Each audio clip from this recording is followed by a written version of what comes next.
L'émission Les Grandes Rencontres reçoit aujourd'hui un grand avocat international. Cet avocat qui se préoccupe de tout ce qui est question africaine et droit africain.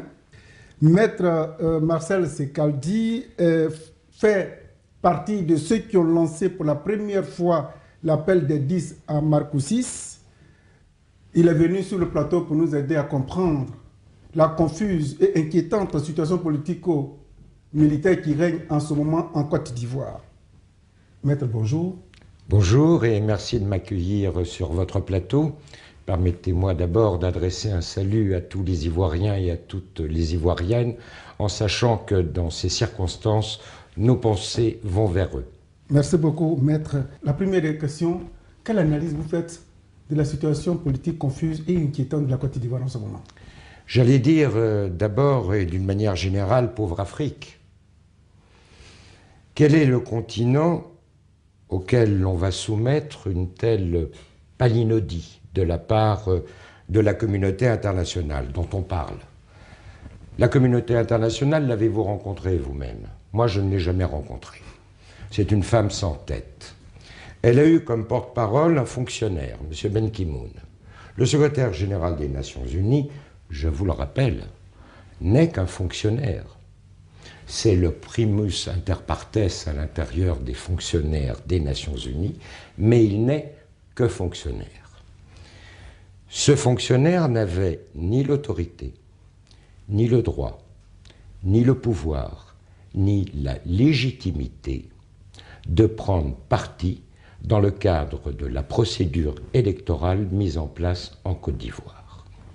En revanche, son intervention, qui est contraire à l'article 100 de la Charte des Nations Unies, qui fixe le périmètre des prérogatives du secrétaire général, est une atteinte au principe d'impartialité. Depuis hier, l'ancien président sud-africain, M. Thabo Mbeki, est à Abidjan. Selon vous, pourquoi la communauté internationale n'a pas procédé d'abord à cette médiation avant de lancer cette confusion qui inquiète aujourd'hui tout le monde entier? Je vous retournerai la question. Quels sont les intérêts cachés qui ont permis à certains de soutenir que M. Ouattara avait été élu président de la République de la Côte d'Ivoire, sans même attendre la fin du processus électoral, sans même attendre la fin de la procédure prévue par la Constitution ivoirienne? Il y a peut-être, si vous voulez, des intérêts cachés, des liens amicaux qui prennent le pas sur la réalité politique, d'une part, et sur les intérêts des nations. Alors je dis, pourquoi est-ce qu'ils n'ont pas procédé d'abord par une certaine médiation avant? Vous ne m'avez pas encore répondu, maître. Mais pourquoi? Parce qu'ils avaient choisi leur candidat. Ils avaient choisi de désigner qui devait être le président de la République de Côte d'Ivoire, en se substituant au peuple ivoirien. Ce que l'on a voulu faire, en réalité, c'est un véritable coup de force électoral, porté contre les intérêts du peuple ivoirien. À la suite de l'entretien que le président Thabo Mbeki a eu avec le représentant de l'ONU à Abidjan, le représentant aurait reconnu qu'il n'a pas voulu attendre la proclamation des résultats par la CEI et que lui, il a proclamé ces résultats, les résultats qu'il détenait. Alors, dans le cas d'espèce, si effectivement ces propos que je viens de citer émanaient vraiment du représentant de l'ONU à Abidjan, et là, on sent qu'il s'est fourvoyé. Est-ce que la communauté internationale peut reconnaître ses erreurs et présenter ses excuses, éventuellement réparer tous les préjudices? Mais il faut qu'elle le fasse. Il est cardinal que c'est la communauté, que le secrétaire général des Nations Unies reconnaisse son erreur, reconnaisse ses fautes. Moi, je ne confonds pas, je ne veux pas parler de communauté internationale. Je vous l'ai dit, la communauté internationale, c'est l'Assemblée générale des Nations Unies et le Conseil de sécurité. M. Ban Ki-moon n'est qu'un fonctionnaire qui a été certes désigné par l'Assemblée générale sur recommandation du Conseil de sécurité, mais ce n'est qu'un fonctionnaire. Il n'a pas à prendre parti. Il n'a pas à prendre parti dans le cadre d'un processus électoral, car ce faisant, il porte atteinte au principe d'impartialité. Maintenant que les positions sont radicales, où va-t-on? Mais justement, où va-t-on? C'est bien la question. Il y a des fauteurs de guerre. Et les fauteurs de guerre, ce sont ceux qui ont annoncé avant la fin du processus constitutionnel des résultats qui n'étaient que provisoires et qui n'étaient pas acquis et qui devaient faire l'objet d'un examen des recours pour annulation devant le Conseil constitutionnel. Moi, je dirais à ceux qui déclarent que M. Ouattara a été élu qu'ils auraient tout à fait intérêt à se pencher sur un certain nombre de procès-verbaux à partir desquels la commission électorale a été amenée à proclamer des résultats. J'ai sous les yeux un procès-verbal. Ça doit être un district de, je suppose, 5 communes de la commune de Bouaké. Je l'ai sous les yeux, il est du 29 novembre 2010, il est signé par le président de la CER et il est signé par les 4 vice-présidents. Je lis, Bouaké, 207 951 inscrits. Votant 48 301. Votants non inscrits dans les bureaux de vote et ayant voté 2761. Je fais d'ailleurs remarquer déjà que là, il y a une contravention à la loi électorale ivoirienne. Ne peuvent voter, et c'est la règle de la démocratie, que les électeurs qui sont inscrits sur les listes électorales.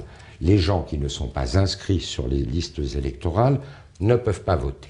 Là, on a recensé les gens qui, n'étant pas inscrits sur les listes électorales, ont moins voté.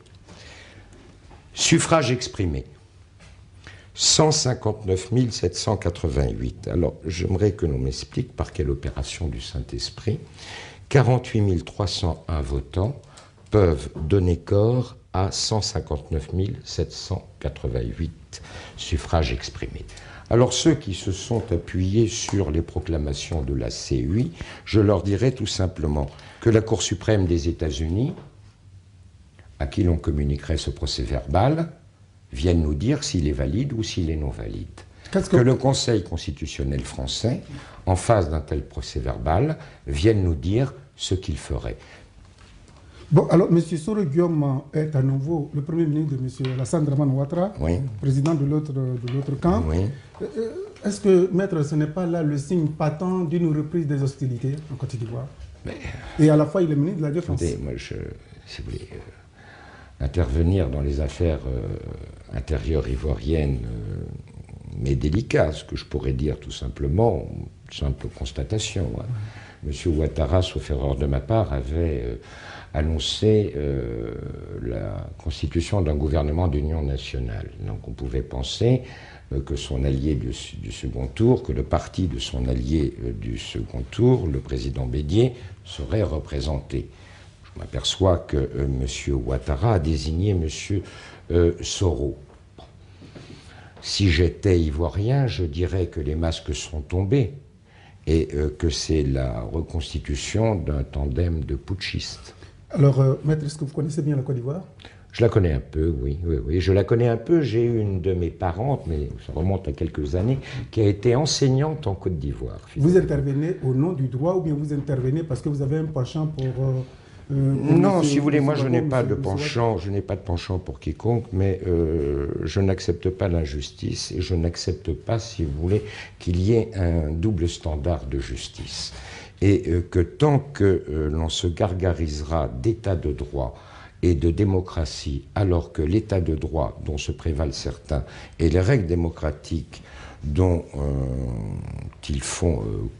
auxquelles ils font constamment référence ne sont en réalité qu'un moyen de pression du fort sur le faible, je le trouve inacceptable. Les observateurs internationaux qui vont souvent en Afrique pour observer les différentes élections, en tant qu'avocat, comment, sur le plan du droit, comment vous les qualifiez? Mais écoutez, tout ça c'est très complexe. Vous avez remarqué que l'Union africaine s'est immédiatement rangée sur les déclarations faites par Ben Ki-moon.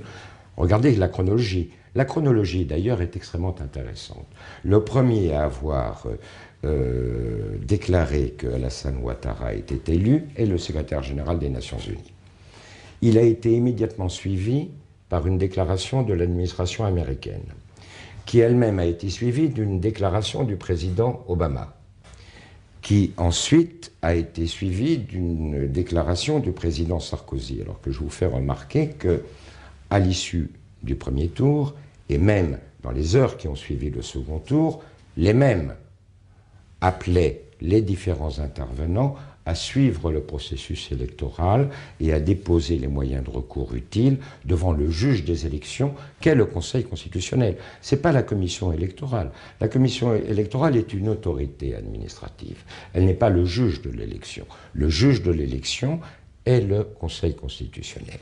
Et que lorsque le Conseil constitutionnel s'est saisi, ainsi que la loi organique le prévoit, ainsi que cela est prévu par la Constitution, c'est à partir de ce moment-là que les déclarations ont été extrêmement fermes.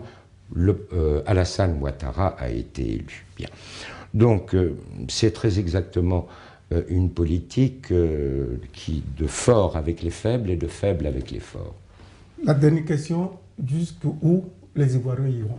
Et qu'est-ce qui attend les Ivoiriens? Mais moi, je pense que les Ivoiriens doivent d'abord faire preuve de maturité politique en refusant de plonger dans le chaos dans lequel les fauteurs de guerre veulent le plonger. Parce que, vous savez, j'allais presque dire, tenir un pays, pour qu'un pays soit à la botte, il ne faut jamais d'État fort. Il faut un État faible. Les intérêts privés mondiaux et mondialistes surfent sur le désordre.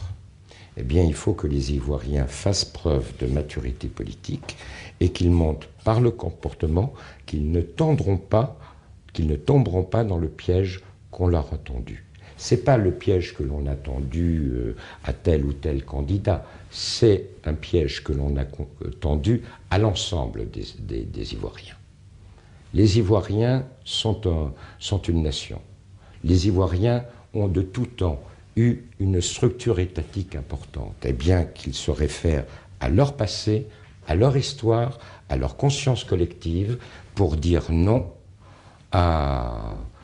aux chemins dans lesquels on veut les engager. Est-ce que vous pensez que M. Ouattara et M. Gbagbo vont accepter de s'asseoir autour du même table pour négocier? Écoutez, je pense que ce serait la solution sous l'égide du président Thabo Mbeki. Mais il faut qu'à ce moment-là, ceux qui se sont déterminés rapidement, le secrétaire général des Nations Unies, le président Obama et le président Nicolas Sarkozy, acceptent l'intermédiation du président Thabo Mbeki. Ce n'est pas à eux, ce n'est ni au président Obama, ni au président Sarkozy, ni au secrétaire général des Nations Unies de dire quel est le candidat élu. Ce n'est pas à eux d'imposer leur candidat.